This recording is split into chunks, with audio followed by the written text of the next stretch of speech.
Hi guys, welcome back to my channel. Today I'm going to show you how you can turn on Assistive ball on Xiaomi on 11T Lite if you have, or any Android phone that already or minimum Android 11.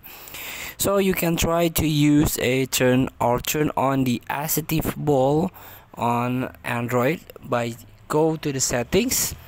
So for quick search, you can try to type Assistive. This one, Assistive ball. You can tap it. So you can tap to turn on. So here we go. This is the Assistive ball that you can try. You can drag the Assistive ball to move in position, and if you tap the ball here, for example,